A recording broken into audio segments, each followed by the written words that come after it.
The Chicago Cubs getting all set to take on the 2023 season, looking to improve on a 74-88 record. Spring training is underway in Mesa, Arizona. That is where Jesse Rogers was yesterday. Covers both the Cubs and the White Sox. Does a great job covering all of baseball for ESPN. He is now, I believe, in Glendale as the Chicago White Sox are getting ready to speak. Rick Hahn getting ready to address the media. Jesse, thanks for being with us. Cactus League is upon us.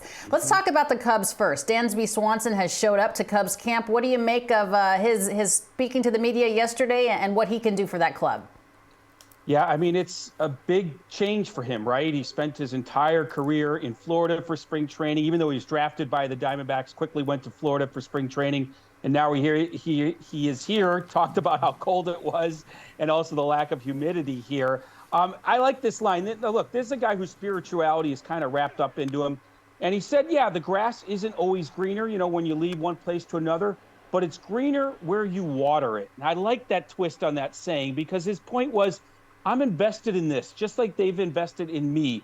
And the Cubs are in this mini rebuild, hoping to come out of it this year, at least push the Cardinals a little bit more than they did last year. And Swanson is the face of it. So it's not a surprise. He's the first guy in there to talk to the media, a lot of people around his locker. And look, position players don't report till next week, but he's right there trying to lead this sort of young group with some mixed-in veterans, a few of them trying to rebound from bad years, and Swanson's kind of the face of it all. So, Alana, I think he's really trying to invest himself in his new sort of surroundings and obviously his new team and teammates. You mentioned some veterans trying to get things going again. Cody Bellinger comes to mind. What do you need to see from him, Jesse? Well, another offseason, getting that shoulder a little bit healthier, but I just want to see him get back to who he was. Now, with the elimination of the shift, that shouldn't be a problem. My concern a little bit is that he hasn't hit in April and May and sometimes even June at Wrigley Field very much. So that's going to be a bit of a culture shock. If he tries to do too much, if he tries to jack 40 home runs in his first 2 months, that's not going to be a good thing. So just get back to a nice, level, hard swing. Maybe spraying the ball a little bit, but those line drives now to right field are going to be base hits.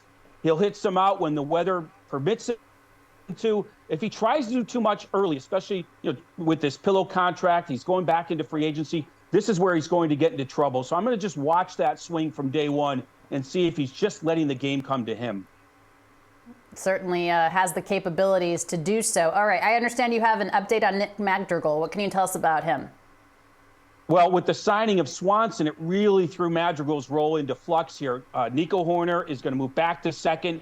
Hoerner is a Gold Glove caliber second baseman. Swanson just won the Gold Glove. Neither of those guys are going to want to come out of the lineup much. Where does that leave Madrigal, who's a great contact hitter, one of the best in the game when he's right? He really doesn't strike out or even walk much. He puts the ball in play.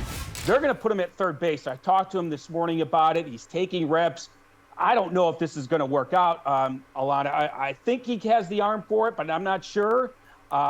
He is new at the position. So this is a situation where Jed Hoyer talked this morning about injuries. Yeah, if there's an injury, then there's a spot for Madrigal. But if everyone's healthy, you've got to get at bats for Mancini, Hosmer, Madrigal, and then the mainstays like Bellinger, Happ, and Suzuki. So maybe it's a good problem to have all that depth. But if everyone's healthy, it's going to be hard to get at bats for a guy like Madrigal, who may not be long for this team. We'll see. We'll see how it works out long term, but that could be a trade candidate sometime in the future.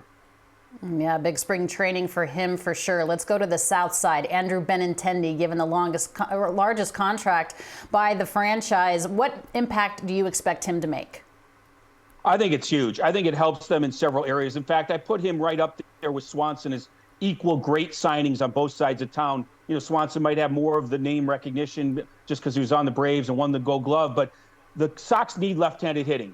Benintendi provides that. They need better outfield defense. Benintendi provides that. And I think Benintendi has the ability to both provide power and on base. We've seen him do it, and he's done it in different situations. In Kansas City, tougher to hit home runs. He became more of a contact guy. In other situations we've seen him, Boston, more home runs. He can combine that, I think, at the park the White Sox play in. It really plays pretty good for hitters, especially in the summertime. So we might see the best of Andrew Benintendi yet to come. I really like this signing. One of the things about Jose Abreu, Jesse, obviously the hitting is there, but it was also the leadership in the clubhouse and in the dugout. He is now in Houston. Who makes that up? Yeah, it's a very good point. And I think the answer is actually Pedro Grifol. I think Pedro Grifol is as good with the Latin players as anyone in the game in terms of coaches. And the Sox hired him to be that guy. Now, you can't just have the manager police the locker room. You certainly need players. And I don't know exactly who that's going to be. Unfortunately, Liam Hendricks is battling cancer. He was a leader from the pitching standpoint. Tim Anderson at times has been a leader, but he's been in and out of the lineup. So I don't have an answer for you from a player perspective, but I think Pedro Grifol will fill a void, especially with the Latin players, the Cuban players, in terms of leading them and showing them the right way to play the game, because they got away from it. And remember, Alana, even with Jose Abreu leading things, that White Sox team really underachieved. So it's not a bad thing to mix things up a little bit, but I think Pedro Grifol is going to be a very large and loud voice in that locker room. Yeah, they were decimated by injury, but they also certainly didn't produce up to their capabilities. When you look at the White Sox rotation, Jesse, you have Dylan Cease, Lance Lynn, Lucas Giolito, Mike Clevenger, Michael Kopech. Is it enough?